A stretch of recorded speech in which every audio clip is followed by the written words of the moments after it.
Okay, so good evening, everybody, ಎಲ್ರಿಗೂ ನಮಸ್ಕಾರಗಳು. and it's exciting to again come together for this first Friday Zoom devotion as a whole church together. ಸಭೆಯಾಗಿ ಒಟ್ಟಾಗಿ ಸೇರುವಂಥದ್ದು ಮೊದಲನೇ ಶುಕ್ರವಾರದಲ್ಲಿ ಬಹಳ ಸಂತೋಷ ಅನಿಸುತ್ತೆ. We are recording this class, and I'm also excited that we could have the South Singles as the audience. That's exciting. ಇದು ನಾವು record ಮಾಡ್ತಾ ಇದ್ದೀವಿ, ಅದರೊಟ್ಟಿಗೆ south singles ಕೂಡ ಇದರಲ್ಲಿ ಭಾಗವಹಿಸಿದ್ದಾರೆ. ಬಹಳ ಸಂತೋಷ ಅನಿಸುತ್ತೆ. So this evening we will continue to take some time to study about healthy church. ಮತ್ತೆ ನಾವು ಆರೋಗ್ಯಕರವಾದಂಥ ಸಭೆ ವಿಷಯದಲ್ಲಿ ಈ ಸಂಜೆ ವೇಳೆಯಲ್ಲಿ ಕಲಿಯಲಿದ್ದೇವೆ. Many times we think that somebody is going to come and help our church to be healthy, but I think Scripture teaches us that each of us have a responsibility in helping our church to be healthy. ಆದರೆ ನಾವು ಅಂದುಕೊಳ್ತೇವೆ ಯಾರಾದರೂ ಬಂದು ಸಹಾಯ ಮಾಡ್ತಾರೆ ಸಭೆಯು ಆರೋಗ್ಯವಾಗಿರ್ಲಿಕ್ಕಂತ. ಆದರೆ ದೇವ್ರ ವಾಕ್ಯ ಹೇಳುತ್ತೆ ಪ್ರತಿಯೊಬ್ಬರು ಕೂಡ ಅದಕ್ಕೆ ಕಾರಣರಾಗಿದ್ದಾರೆ ಎಂಬುದಾಗಿ. In fact, Ephesians chapter 4 talks about God provides different kinds of leadership to help the church to be healthy. At the same time, Ephesians 4 talks about each of us have a responsibility in helping the church to be healthy. ಖಂಡಿತವಾಗಿ ಎಫೆಸದವರಿಗೆ ಬರೆದ ಪತ್ರಿಕೆ 4ನೇ ಅಧ್ಯಾಯದಲ್ಲಿ ಬೇರೆ ಬೇರೆ ರೀತಿಯಲ್ಲಿ ನಾಯಕರಿಗೆ ಅನೇಕ ಜವಾಬ್ದಾರಿ ಕೊಡಲ್ಪಟ್ಟಿದೆ. ಅದರೊಟ್ಟಿಗೆ ಪ್ರತಿಯೊಬ್ಬರು ಕೂಡ ಸಭೆಯಲ್ಲಿ ಅದಕ್ಕೆ ಕಾರ್ಯನಿರ್ವಹಿಸಬೇಕಂತ ಹೇಳುತ್ತೆ. And I think last time in our class we talked about when you look at church, a lot of things happens in the church. ಸಭೆ ಅಂತ ನೋಡಿದಾಗ ಅನೇಕ ವಿಷಯಗಳು ಸಭೆಯಲ್ಲಿ ನಡೆಯುತ್ತೆ. We build friendships, our needs are met, sometimes our physical needs, our emotional needs, relational needs.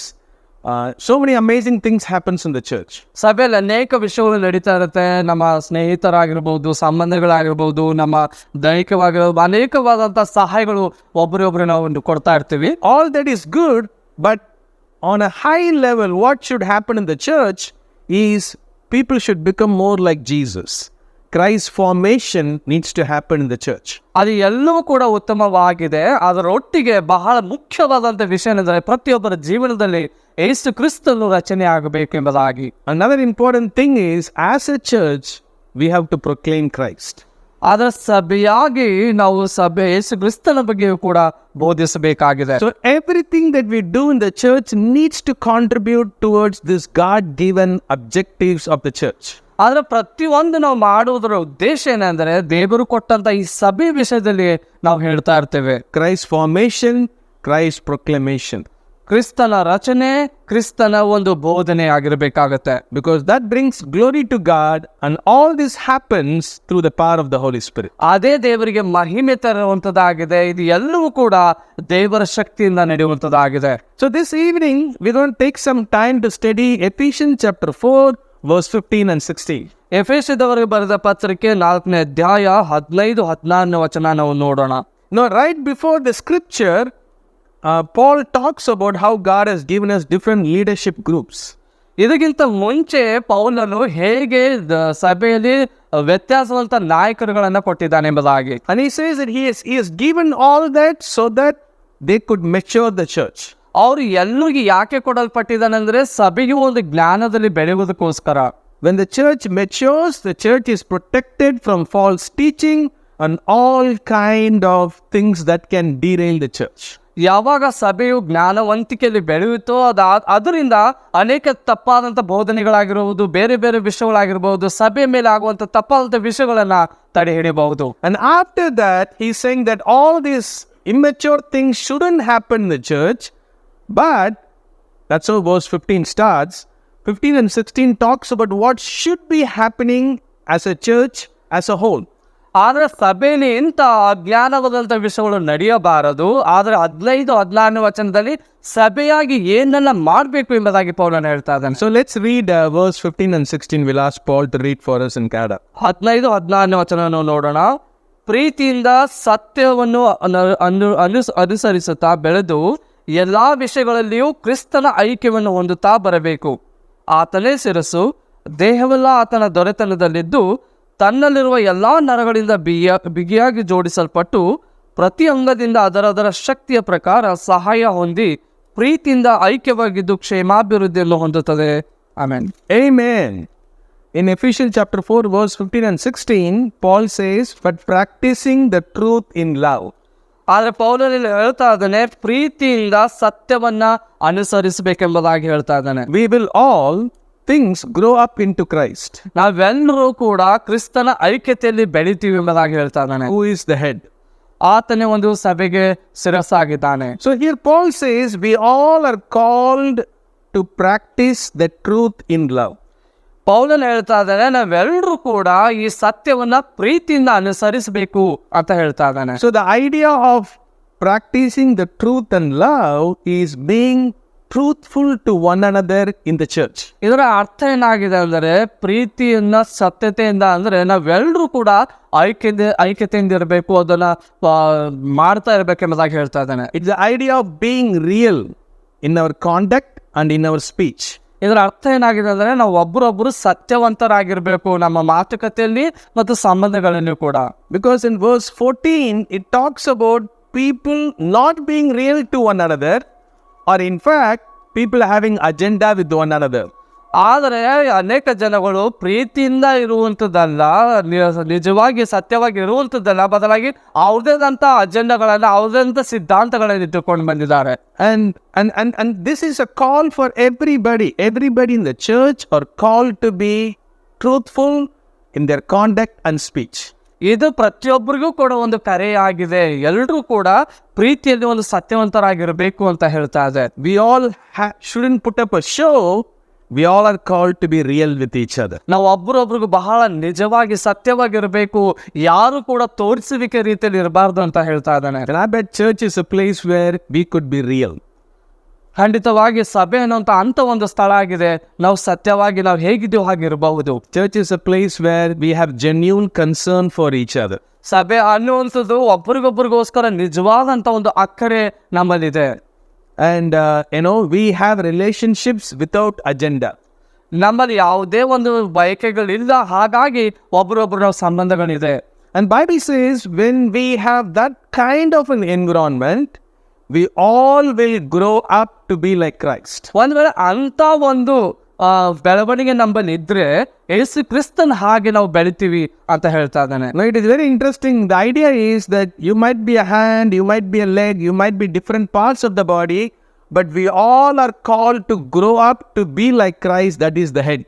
ಆದ್ರೆ ನಾನು ಕೈ ಆಗಿರ್ಬೋದು, ಕಾಲಾಗಿರ್ಬೋದು, ಏನಾದ್ರೂ ಆಗಿರ್ಬೋದು, ಆದ್ರೆ ಪ್ರತಿಯೊಬ್ಬನು ಕೂಡ ನಾನು ಆ ರೀತಿಗೆ ಬೆಳಿತೀನಿ, ಯಾಕಂದ್ರೆ ಯೇಸು ಕ್ರಿಸ್ತನೇ ಅದಕ್ಕೆ ಶಿರಸ್ಸಾಗಿದ್ದಾನೆ. So the hand doesn't need to grow up to be like leg, or the leg doesn't need to grow up to be like the eyes, but we all are called to grow up to be like the head. ಆದ್ರೆ ಕೈ ಅನ್ನೋಂಥದ್ದು ಕಾಲು ರೀತಿಯಲ್ಲಿ ಬೆಳಿಬೇಕಂತಲ್ಲ, ಕಾಲು ಅನ್ನೋಂಥದ್ದು ಕಣ್ಣು ರೀತಿಯಲ್ಲಿ ಬೆಳಿಬೇಕಂತಲ್ಲ, ಬದಲಾಗಿ ನಾವೆಲ್ಲರೂ ಬೆಳಿತೀವಿ, ಹಾಗಾಗಿ ಯೇಸು ಕ್ರಿಸ್ತನ ಅದಕ್ಕೆ ಶಿರಸ್ಸಾಗಿದ್ದಾನೆ ಅನ್ನುವ ರೀತಿಯಲ್ಲಿ. The idea is we are not the standard for each other, we all are called to look up to Jesus' standard. ಆದ್ರೆ ಅದರ ಅರ್ಥ ಏನಾಗಿದೆ, ನಾವು ಒಬ್ರಿಗೊಬ್ರಿಗೆ ಹೋಲಿಸ್ಕೊಳ್ಳುವಂಥದ್ದು ಅಂತ ಅಲ್ಲ, ಆದ್ರೆ ಯೇಸು ಕ್ರಿಸ್ತನ ಹಾಗೆ ಆಗ್ಬೇಕು, ಆತನೇ ಒಂದು ಶಿರಸ್ಸಾಗಿದ್ದಾನೆ ಅನ್ನುವಂಥದ್ದೇ. So what is Paul saying? He's saying the idea is as a group we be real, and then all of us have a genuine desire to become more like Jesus. ಆದ್ರೆ ನಾವೆಲ್ಲರೂ ಒಂದು ತಂಡವಾಗಿ, ಒಂದು ಗುಂಪಾಗಿ, ಒಂದು ಒಬ್ರಿಗೊಬ್ರು ನಿಜವಾಗಿದ್ರೆ, ಸತ್ಯವಾಗಿದ್ರೆ, ನಾವೆಲ್ಲರೂ ಕೂಡ ಯೇಸು ಕ್ರಿಸ್ತನ ಹಾಗೆ ಆಗ್ಲಿಕ್ಕೆ ನಾವು ಸಹಾಯ ಆಗುತ್ತೆ. It's beautiful to see what the next line says. From him the whole body grows. ಆತನಿಂದಲೇ ಇಡೀ ದೇಹವು ಬೆಳೆಯುತ್ತೆ ಅಂತ ಹೇಳುತ್ತೆ. The growth of the body comes from God. ಈ ಒಂದು ದೇಹದ ಬೆಳವಣಿಗೆ ಅನ್ನುವಂಥದ್ದೇ ದೇವರಿಂದ ಮಾತ್ರ ಬರುತ್ತೆ. No member makes the church grow.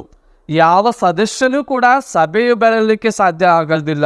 Bible says we all are called to do our part, but God will help the church to grow. ಆದ್ರೆ ನಾವೆಲ್ಲರೂ ನಮ್ಮದೇ ಆದಂತ ಕರ್ತವ್ಯವನ್ನು ನಿಭಾಯಿಸಲಿಕ್ಕೆ ಕರೆದಿದ್ದಾನೆ, ಅದರ ಮೂಲಕ ಸಭೆ ಬೆಳೆಯುವಂಥದ್ದಾಗಿದೆ.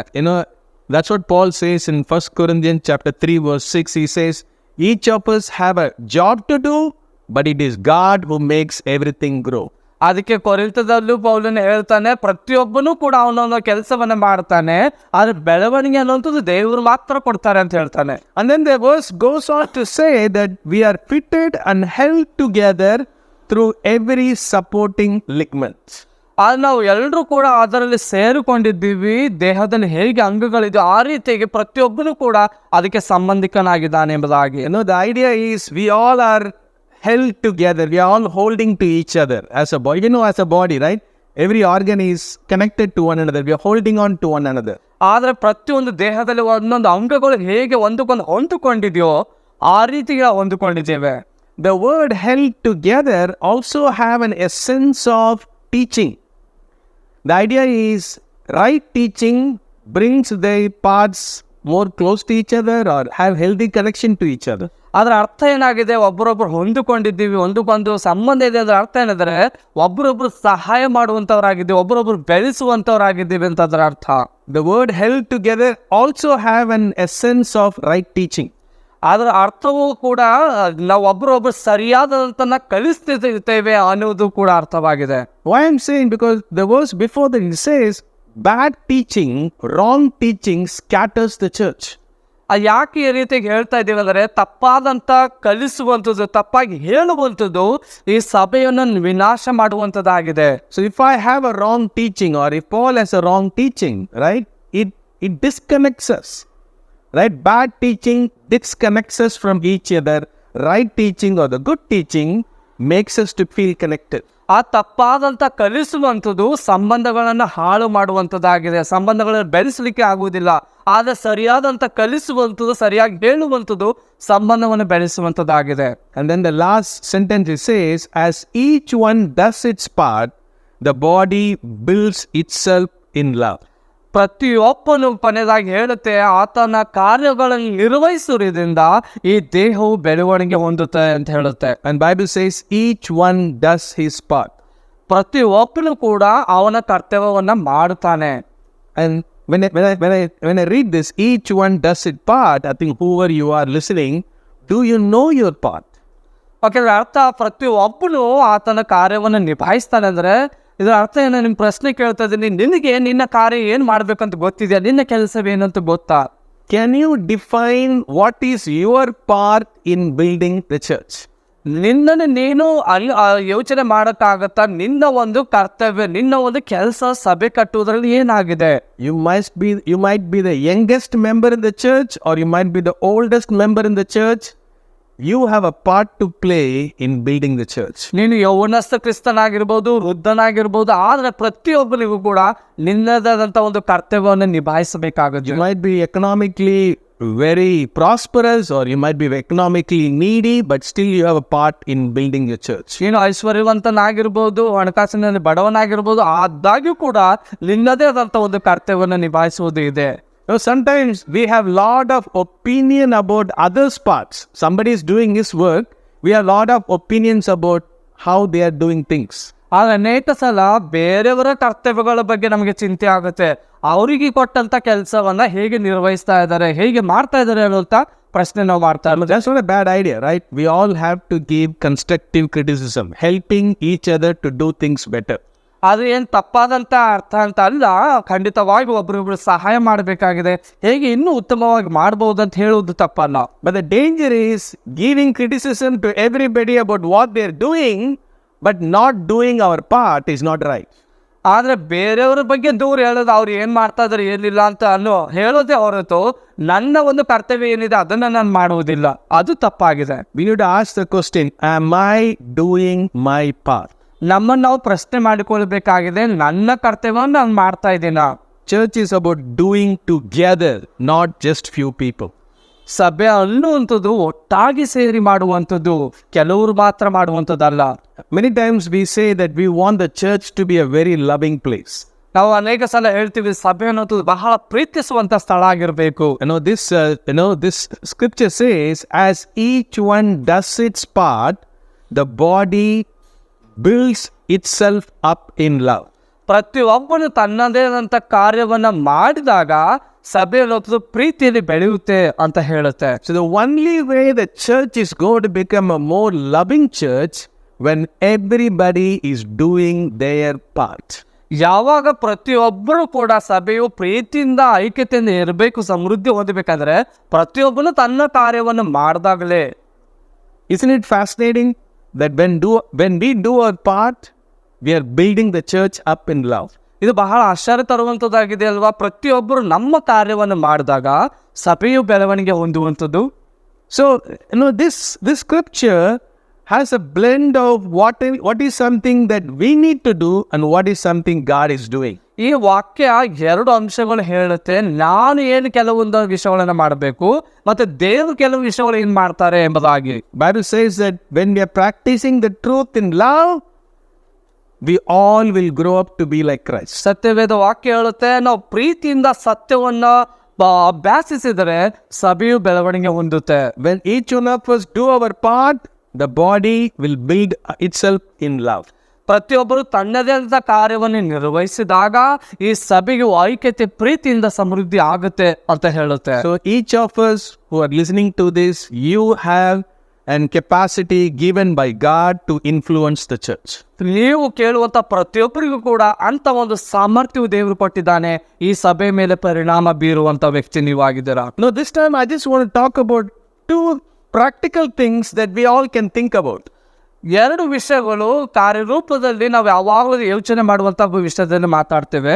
There are many things we can talk about, but I just want to talk about two things, something that we can do to make a difference. ಅನೇಕ ವಿಷಯಗಳು ಇದ್ರ ಬಗ್ಗೆ ಮಾತಾಡಬಹುದು, ಆದರೆ ಎರಡು ವಿಷಯಗಳು ನಾವು ಈ ಸಭೆಯಾಗಿ ನಾವು ಮಾಡುವಂಥದ್ದನ್ನ ಮಾತಾಡ್ತೇವೆ. Right? Something that is not good, but something that is going to be very helpful.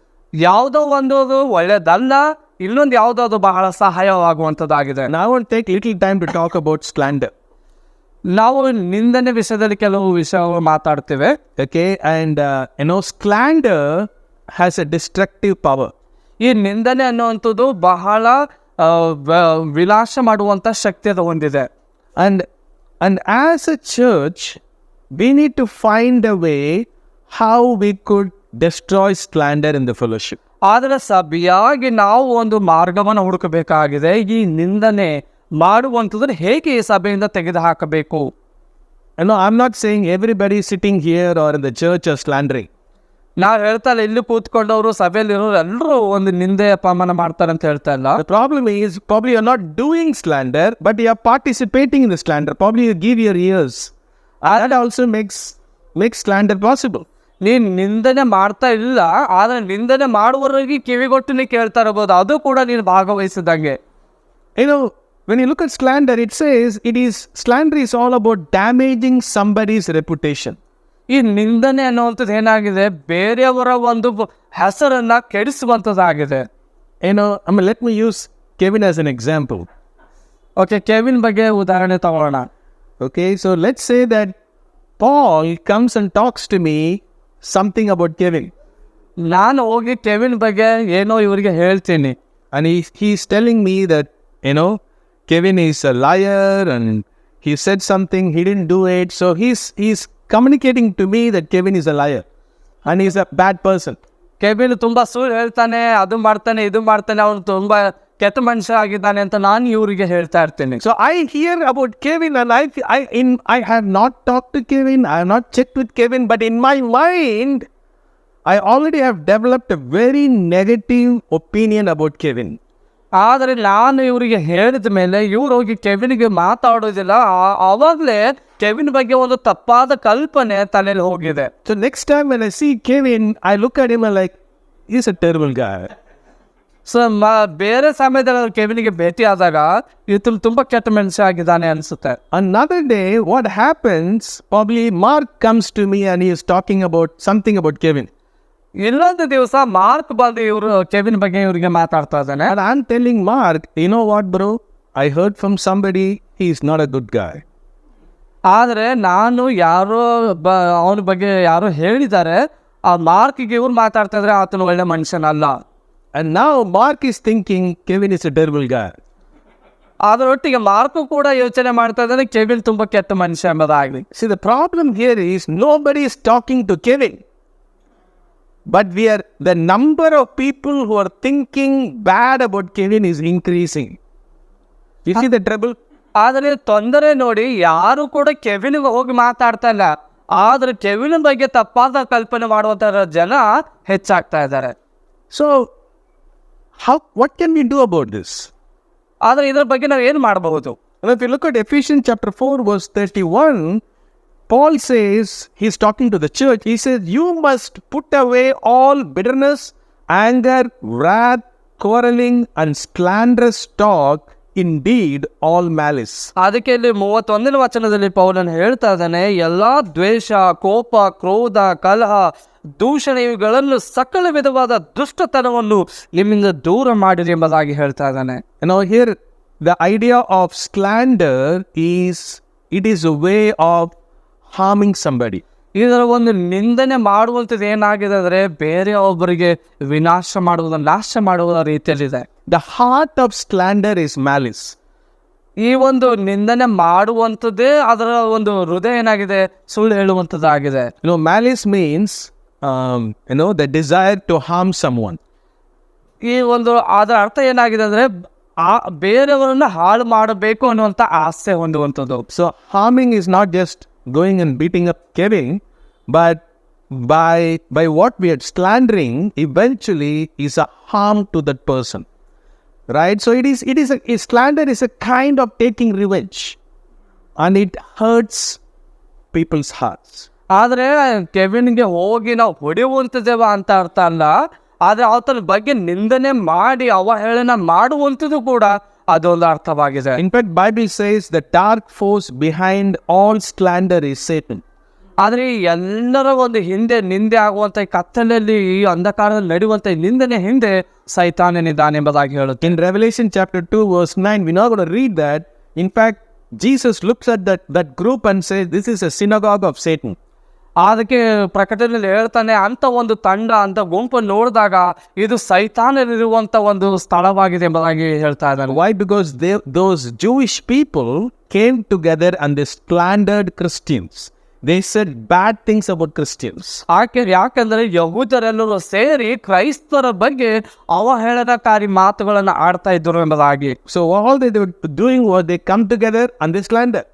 ಅವ್ರು ಏನ್ ಮಾಡ್ತಿದ್ರು, ಎಲ್ಲರೂ ಒಟ್ಟಾಗಿ ಸೇರ್ತಾ ಇದ್ರು, ಅವ್ರ ಬಗ್ಗೆ ನಿಂದನೆ ಮಾತಾಡ್ತಾ ಇದ್ರು. And Jesus was very upset with that. ಯೇಸು ಕ್ರಿಸ್ತನಿಗೆ ಬಹಳ ನಿರಾಶೆ ಆಗಿತ್ತು ಆ ವಿಷಯದಲ್ಲಿ. And you might ask, it is such a simple matter. I want to tell you, this is not a simple matter. If as a church, if you don't confront slander, it will destroy the fellowship. ಇದು ಅಷ್ಟೊಂದು ಸಹಜವಾಗಿ ತೆಗೆದುಕೊಳ್ಳುವಂಥ ವಿಷಯ ಅಲ್ಲ. ಆದರೆ ಸಭೆಯಾಗಿ ಈ ನಿಂದನೆಯನ್ನು ನಾವು ತೆಗೆದು ಹಾಕಿಲ್ಲ ಅಂದರೆ ಇದು ಸಭೆಯನ್ನು ನಾಶ ಮಾಡುವಂಥದ್ದಾಗಿದೆ. One person in the church cannot kill slander. ಒಬ್ಬ ವ್ಯಕ್ತಿ ಈ ಸಭೆಯಲ್ಲಿರುವಂಥ ನಿಂದನೆಯನ್ನು ಸಾಯಿಸ್ಲಿಕ್ಕೆ ಆಗುವುದಿಲ್ಲ. But if we all decide together we can fight against slander. ಆದರೆ ನಾವೆಲ್ಲರೂ ಒಟ್ಟಾಗಿ ಸೇರಿಕೊಂಡಾಗ ಈ ನಿಂದನೆಯ ಒಟ್ಟಿಗೆ ಹೋರಾಟ ಮಾಡಬಹುದು. In Ephesians chapter 4 verse 31, Paul is saying you must. He is not talking to one person, he is talking to the church in Ephesus. He says the whole church, you need to put away slander. ಅದಕ್ಕೆ ಪೌಲನ ಎಫೆಸದವರಿಗೆ ಒಬ್ಬ ವ್ಯಕ್ತಿಗೆ ಹೇಳ್ತಾ ಇಲ್ಲ, ಬದಲಾಗಿ ಸಭೆಗೆ ಎಲ್ಲ ವಿಷಯದಲ್ಲಿ ಹೇಳ್ತಾ ಇದೆ, ನೀವೆಲ್ಲರೂ ಕೂಡ ಇಂಥ ವಿಷಯವನ್ನು ಸಭೆಯಿಂದ ತೆಗೆದು ಹಾಕಬೇಕು. So how can we kill slander? ನಾವು ಹೇಗೆ ಈ ನಿಂದನೆಯನ್ನು ಸಾಯಿಸಬಹುದು? Some practical thoughts. ಕಾರ್ಯರೂಪದಲ್ಲಿ ಯೋಚನೆ ಮಾಡಿದಾಗ. So Paul is coming and talking to me about Kevin. Let's start the story from there. ನಾನು ಹೋಗಿ ಕೆವಿನ್ ಬಗ್ಗೆ ಅವ್ರಿಗೆ ಮಾತಾಡ್ತಾ ಇದ್ದೀನಿ ಮತ್ತೆ. And he's saying, do you know what Kevin did? ನಿನಗೆ ಗೊತ್ತಾ ಕೆವಿನ್ ಏನ್ ಮಾಡಿದಾನೆ? The question I need to ask Paul is, Paul, why are you talking this to me? ಮೊದಲನೇ ಪ್ರಶ್ನೆ ಏನಾಗಿರ್ಬೇಕಾದ್ರೆ, ಯಾಕೆ ನೀನ್ ನನ್ನೊಟ್ಟಿಗೆ ಮಾತಾಡ್ತಾ ಇದೀಯಾ? Because should I need to know that? ನನಗೆ ಅದು ಗೊತ್ತಾಗಬೇಕಾ? Why am I listening to this? ಯಾಕೆ ನಾನು ಇದನ್ನು ಕೇಳ್ತಾ ಇದ್ದೇನೆ? Why are you talking about Kevin to me, Paul? ಯಾಕೆ ಕೆವಿನ್ ಬಗ್ಗೆ ನನಗೆ ಮಾತಾಡ್ತಾ ಇದ್ದೀ ಪೌಲನೇ? Have you talked to Kevin about this before you talking to me? ನನಗೆ ಮಾತಾಡೋದಕ್ಕಿಂತ ಮುಂಚಿತವಾಗಿ ನೀನು ಕೆವಿನ್ ಒಟ್ಟಿಗೆ ಮಾತಾಡಿದ್ಯಾ? Are you talking to me so that I can help you to sit and talk to Kevin and resolve this matter? ನೀನು ನನಗೆ ಮಾತಾಡುವ ಉದ್ದೇಶ ಏನು? ನಾನು ಬಂದು ಕೆವಿನ್ ಒಟ್ಟಿಗೆ ನಿನ್ನೊಟ್ಟಿಗೆ ಕೂತ್ಕೊಂಡು ಮಾತಾಡಿ ಇದನ್ನು ಬಗೆಹರಿಸಬೇಕಾ? If not, it is better you don't talk about Kevin. ಒಂದು ವೇಳೆ ಆ ರೀತಿಗಿಲ್ಲ ಅಂದ್ರೆ ನನಗೆ ಕೆವಿನ್ ಬಗ್ಗೆ ಮಾತಾಡಬೇಡ. This is not some fun time, right? We don't know what to do. Let's talk about all my bad attitudes. ಇದು ಯಾವುದೋ ಒಂದು ಸಂತೋಷ ಕೊಡುವಂಥ ಸಮಯ ಅಲ್ಲ. ಸೊ ಎಲ್ಲ ನನ್ನ ಹೃದಯದಲ್ಲಿರುವಂಥ ಕೆಟ್ಟ ವಿಷಯವನ್ನು ಮಾತಾಡ್ತೀನಿ ಅಂತ ಹೇಳುವಂಥದ್ದಲ್ಲ. Why? Because slander is contagious, right? Keeping my mind and my heart pure is my responsibility. ಯಾಕಂದ್ರೆ ನಿಂದನೆ ಮಾಡುವಂಥದ್ದು ಬಹಳ ಹಾಳು ಮಾಡುವಂಥದ್ದಾಗಿದೆ. ಯಾಕಂದ್ರೆ ನನ್ನ ಒಂದು ಹೃದಯ, ನನ್ನ ಮನಸ್ಸು ಶುದ್ಧವಾಗಿ ನಮ್ರವಾಗಿ ಇಟ್ಕೊಳ್ಳುವಂಥದ್ದು ನನ್ನ ಜವಾಬ್ದಾರಿ ಆಗಿದೆ. And people who slander, people listen to slander, have same responsibility. ಯಾರು ನಿಂದನೆ ಮಾಡ್ತಾರೆ, ಯಾರು ನಿಂದನೆ ಕೇಳ್ತಾರೆ, ಇಬ್ಬರಿಗೂ ಕೂಡ ಒಂದೇ ಜವಾಬ್ದಾರಿ ಇದೆ. So if I go talk like this to Paul, do you think tomorrow Paul will come and slander about somebody to me next time? ಒಂದ್ ವೇಳೆ ಅವರು ನನಗೆ ಆ ರೀತಿ ಮಾತಾಡಿದಾಗ ನಿಮ್ಗೆ ಅನಿಸುತ್ತಾ ಪಾಲ್ ಮತ್ತೆ ಬಂದು ಬೇರೆಯವ್ರ ಬಗ್ಗೆ ಈ ರೀತಿಯಾಗಿ ನಿಂದನೆ ಮಾಡಬಹುದು ಎಂಬುದಾಗಿ? When there is no more ears to listen to slander, the slander will stop. ಯಾವಾಗ ಅಲ್ಲಿ ಕಿವಿಗಳೇ ಇಲ್ಲ ಈ ನಿಂದನೆ ಮಾತುಗಳನ್ನು ಕೇಳಲಿಕ್ಕೆ, ಆವಾಗ ಈ ನಿಂದನೆ ಅನ್ನೋದು ನಿಲ್ಲುವಂಥದ್ದಾಗಿದೆ. I need to ask the question, do I need to know this? ನೀವು ಪ್ರಶ್ನೆ ಕೇಳಬೇಕಾಗಿದೆ, ನಾನು ಇದನ್ನು ಕೇಳಬೇಕಾ? Why do we need to know everybody's story? What am I going to do with that? ಯಾಕೆ ಎಲ್ಲರ ಕಥೆಗಳು ನನಗೆ ಗೊತ್ತಾಗಬೇಕು? ನಾನು ಅದ್ರ ಬಗ್ಗೆ ಏನು ಮಾಡೋನಿದ್ದೇನೆ? How it will help me? ಹೇಗೆ ಇದು ನನಗೆ ಸಹಾಯ ಆಗುವಂಥದ್ದು? Am I able to help them? ಅಥವಾ ನಾನು ಅವ್ರಿಗೆ ಸಹಾಯ ಮಾಡುವಂಥವನಾಗಿದ್ದೇನಾ? Okay, otherwise it is going to be a mess in our fellowship. ಇಲ್ಲ ಅಂದ್ರೆ ಇದು ನಮ್ಮ ಅನುನತೆಯಲ್ಲಿ ಬಹಳ ತೊಂದರೆ ತರುವಂಥದ್ದಾಗಿದೆ. And I need to ask, if I'm in the leadership, I need to ask him, have you spoken to the concerned person? ಒಂದ್ ವೇಳೆ ನಾನು ನಾಯಕತ್ವದಲ್ಲಿದ್ದರೆ ನಾನು ಕೇಳಬೇಕಾಗಿದೆ, ನೀನು ಆ ವ್ಯಕ್ತಿ ಒಟ್ಟಿಗೆ ಮಾತಾಡಿದೀಯಾ? Or have you talked to somebody who could help him?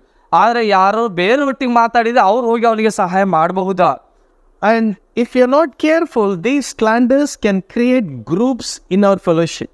ನಾವು ಎಚ್ಚರಿಕೆ ವಹಿಸಿಲ್ಲ ಅಂದರೆ ಈ ನಿಂದಿಸುವಂತ ಒಂದು ತಂಡವಾಗಿಯೇ ಸಭೆಯಲ್ಲಿ ಪ್ರಾರಂಭವಾಗುತ್ತೆ. And sometimes you have to ask this question, are you creating groups that will eventually hurt the unity of the church? In fact, even the church could divide if you don't deal with slander. ಒಂದ್ ವೇಳೆ ನೀವು ಅಂತ ಗುಂಪುಗಳಲ್ಲಿ ಇದ್ದೀರಾ, ಅಂತ ಗುಂಪುಗಳು ಸಂಗ್ರಹಿಸ್ತಾ ಇದ್ದಾರೆ, ಒಂದ್ ವೇಳೆ ಆ ರೀತಿಯಾಗಿ ಇದ್ರೆ ಇದು ಸಭೆಯು ಹಾಳು ಮಾಡುವಂಥದ್ದಾಗಿದೆ. We all belong to Jesus group. ನಾವೆಲ್ಲರೂ ಕೂಡ ಯೇಸು ಕ್ರಿಸ್ತನ ತಂಡಕ್ಕೆ ಸೇರಿದವರಾಗಿದ್ದೇವೆ. There is no other groups in the church. ಅಲ್ಲಿ ಬೇರೆ ಯಾವುದೇ ತಂಡಗಳಿಲ್ಲ ಸಭೆಯಲ್ಲಿ. Paul challenged the Corinth church because there was a Paul group, there was Apollos group, there are different kind of groups that was hurting. ಪೌಲನು ಸಭೆಗಳಿಗೆ ಸವಾಲನ್ನು ಕೊಡ್ತಾನೆ. ಆತನು ಪೌಲನವನು, ಅವನು ಶೀಲನವನು, ಬೇರೆ ಬೇರೆ ತಂಡಗಳಿದೆ ಅಂತವರಿಗೆ ಸವಾಲನ್ನ ಕೊಡ್ತಾ ಇದ್ದನು. So I want to encourage the church. You might be young member or an older member, or you might be a family member and you see in your family they are slandering. You can do something about stopping slander. ಆದ್ರೆ ನೀನು ಕುಟುಂಬ ಸಭೆಯಲ್ಲಿ ಇರ್ಬೋದು, ಯೌವನಸ್ಥನಾಗಿರ್ಬೋದು, ಕುಟುಂಬದವನಾಗಿರ್ಬೋದು, ಏನೇ ಆಗಿದ್ರು ಕೂಡ ಅಲ್ಲಿ ಒಂದು ನಿಂದೆ ಮಾಡುವಂತ ಸಭೆಯಲ್ಲಿ ಇದ್ರೆ ಅದರ ಬಗ್ಗೆ ನೀವು ಏನಾದ್ರೂ ಕಾರ್ಯವನ್ನ ಮಾಡಬೇಕಾಗಿದೆ. If you see me slandering, I want to encourage you to confront me, because nobody is right when they slander. ಇವನ್ ಇವರು ಕೂಡ ಆ ರೀತಿಯಾಗಿ ನಿಮ್ಗೆ ಅನಿಸಿದ್ರೆ, ಆ ರೀತಿಯಾಗಿ ಮಾತಾಡ್ತಾ ಇದ್ರೆ ನೀವು ಬಂದು ಮಾತಾಡ್ಬೋದು. ಯಾರು ಕೂಡ ಅದರಲ್ಲಿ ಪರಿಪೂರ್ಣರಿಲ್ಲ. Because unless each one of us do our part, the church cannot grow in love. ನಾವು ಎಲ್ಲಿಯವರೆಗೂ ನಮ್ಮ ಕಾರ್ಯಗಳನ್ನು ಮಾಡುವುದಿಲ್ವೋ ಅಲ್ಲಿವರೆಗೂ ಸಭೆಯು ಪ್ರೀತಿಯಲ್ಲಿ ಬೆಳಿಲಿಕ್ಕೆ ಆಗುವುದಿಲ್ಲ. So the one thing that I want to put forward before all of you is, let's fight slander together.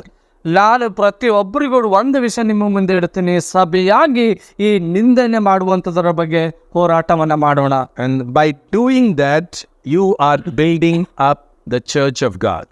ಆ ರೀತಿ ಮಾಡುವುದರಿಂದ ದೇವರ ಸಭೆಯನ್ನು ನೀವು ಕಟ್ತಾ ಇದ್ದಾರೆ ಎಂಬುದಾಗಿ. When the slander goes down, the love in the church will increase. ಈ ನಿಂದಿಸಲು ಮಾಡುವಂಥದ್ದು ಕೆಳಗಡೆ ಹೋದಾಗ ಈ ಪ್ರೀತಿ ಅನ್ನೋದು ಸಭೆಯಲ್ಲಿ ಮುಂದೆ ಹೋಗುತ್ತೆ. The Bible calls us to speak well of each other.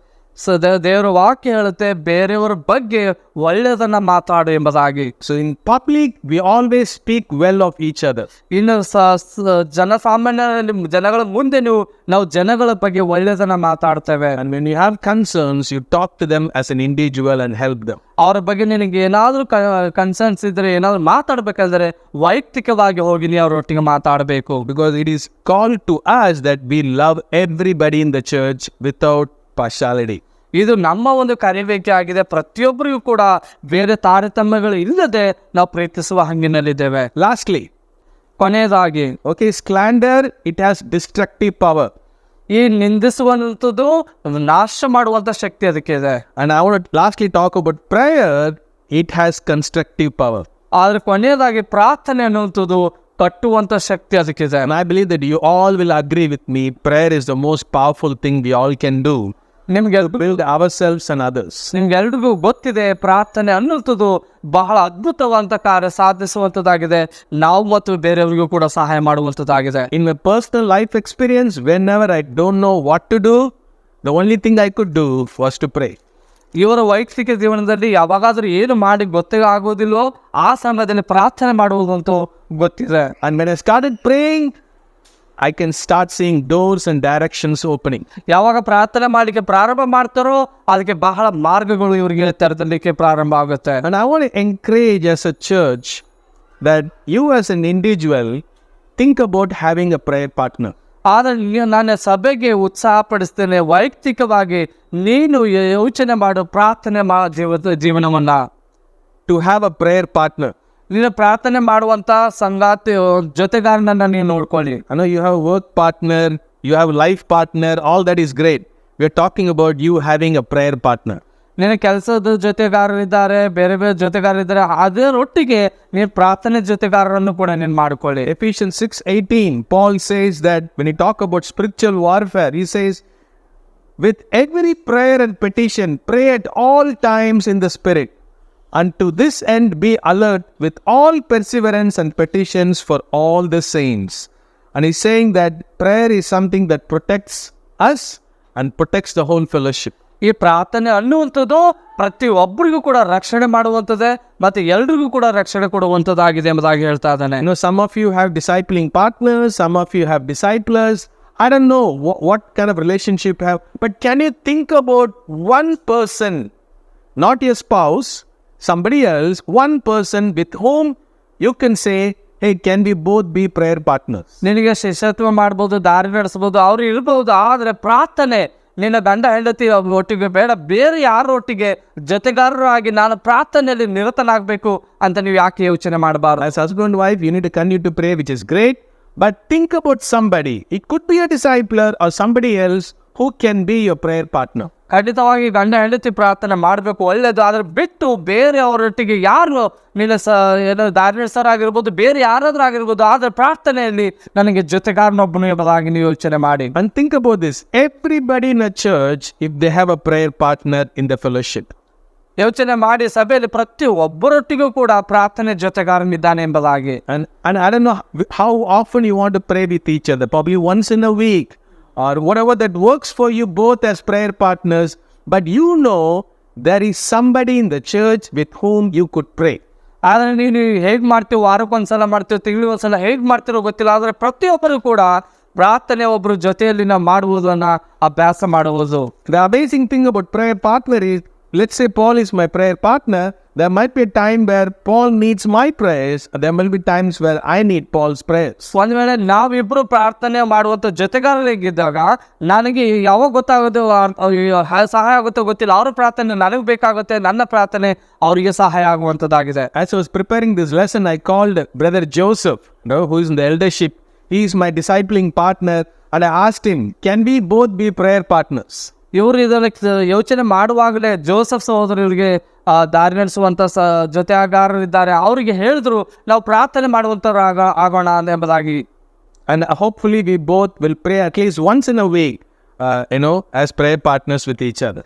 ಇವರು ವಾರಕ್ಕೊಂದ್ಸಲ ಆದರೂ ನಿರೀಕ್ಷೆ ಮಾಡ್ತಾರೆ, ಅವರೊಟ್ಟಿಗೆ ಪ್ರಾರ್ಥನೆಯಲ್ಲಿ ನಿರತರಾಗ್ತಾರೆ. And I just want to encourage, whoever you are in this group, right? Think about somebody. And probably even tonight, give them a call and say, hey, can we both be prayer partners? And can we pray once in a week? And as a whole church, let's have this connection with each other. ಆದರೆ ನೀವು ಯಾವಾಗ ಮಾಡ್ತಿರೋ ಗೊತ್ತಿಲ್ಲ, ಇವತ್ತು ರಾತ್ರಿ ನೀವು ಕಾಲ್ ಮಾಡಿ ಕೇಳ್ಕೊಳ್ಳಿ, ನಾನು ನಿನ್ನೊಟ್ಟಿಗೆ ಪ್ರಾರ್ಥನೆ ಮಾಡುವ ಜೊತೆಗಾರ ಆಗೋಣ, ಇಬ್ಬರು ಪ್ರಾರ್ಥನೆ ಮಾಡೋಣ, ನೀವು ಹೇಗಾದರೂ ಮಾಡಿ ಆ ಒಂದು ಯೋಚನೆ ನೀವು ಮಾಡಿ. It's wonderful to meet together this evening. ಇದು ಖಂಡಿತವಾಗಿ ಸಂಜೆಯಲ್ಲಿ ಎಲ್ರಿಗೂ ಒಟ್ಟಿಗೆ ಸೇರುವಂಥದ್ದು ಬಹಳ ಸಂತೋಷ. We all are in this battle to build a healthy church. ನಾವೆಲ್ಲರೂ ಕೂಡ ಈ ಒಂದು ಹೋರಾಟದಲ್ಲಿದ್ದೀವಿ, ಸಭೆಗೆ ಒಂದು ಆರೋಗ್ಯವಾಗಿ ಬೆಳಿಲಿಕ್ಕೆ. And I bet that each one of us, we always have a role to play in this. ನಾವು ಖಂಡಿತ ನಂಬ್ತೀನಿ, ಪ್ರತಿಯೊಬ್ಬರಿಗೂ ಕೂಡ ನಮ್ಮದೇ ಆದಂಥ ಕರ್ತವ್ಯಗಳಿದೆ, ಅದನ್ನು ನಿಭಾಯಿಸುವಂಥದ್ದು ಇದೆ. And as a church, we just talked about two practical things ನಾವು ಸಭೆಯಾಗಿ 2 ಕಾರ್ಯರೂಪದಲ್ಲಿ ಏನು ಮಾಡಬಹುದು ಅಂತ ಮಾತಾಡಿದ್ವಿ, in which every member can participate. ಅದರಲ್ಲಿ ಪ್ರತಿಯೊಬ್ಬ ಸದಸ್ಯನು ಕೂಡ ಭಾಗವಹಿಸಬಹುದು. Number one is to kill slander ಮೊದಲನೇದಾಗಿ ಈ ನಿಂದನೆ ಮಾಡುವಂಥದ್ದನ್ನ ಸಾಯಿಸುವಂಥದ್ದು. and start talking about it. No, don't become a passive participant of slander. Start speaking up, asking question. Why are you talking this to me? Did you talk to the right person? Should I need to hear this? Do everything possible to destroy slander in our fellowship. ಅದರ ಬಗ್ಗೆ ನಾವು ಮಾತಾಡೋದು ಬೇಡ, ಅದರಲ್ಲಿ ಭಾಗವಹಿಸೋದು ಬೇಡ, ಬದಲಾಗಿ ಪ್ರಶ್ನೆ ಮಾಡುವಂಥವ್ರಾಗಿರಿ. ನನಗೆ ಯಾಕೆ ಇದನ್ನು ಮಾತಾಡ್ತಾ ಇದ್ದೆ, ಇದನ್ನು ನಾನು ಕೇಳಬೇಕಾ, ಇದರಿಂದ ನನಗೆ ಏನು ಸಹಾಯ ಆಗುತ್ತೆ, ಈ ರೀತಿಯಾಗಿ ಏನಾದರೂ ಮಾಡಿ ಈ ನಿಂದನೆ ಮಾಡುವುದಂತ ನಾನು ನಿಲ್ಲಿಸುವಂಥದ್ದು. And secondly, as an essence of connecting to one another, right? Think about somebody who could be a prayer partner, and I bet you would have a great adventure of praying together consistently. ಆದರೆ ಎರಡನೇದಾಗಿ ಪ್ರಾರ್ಥನೆಯ ಜೊತೆಗಾರರನ್ನ ನೀವು ಮಾತಾಡಿ ಖಂಡಿತವಾಗಿ ಆ ರೀತಿ ನಾವು ಪ್ರಾರ್ಥನೆ ಮಾಡಿದಾಗ ಅದರಲ್ಲಿ ಬಹಳ ವಿಷಯಗಳನ್ನು ಕಲಿತೀವಿ. So thank you for your attention. Thanks Paul for translating. Thanks for the recording, all the tech team. To God be the glory. Amen.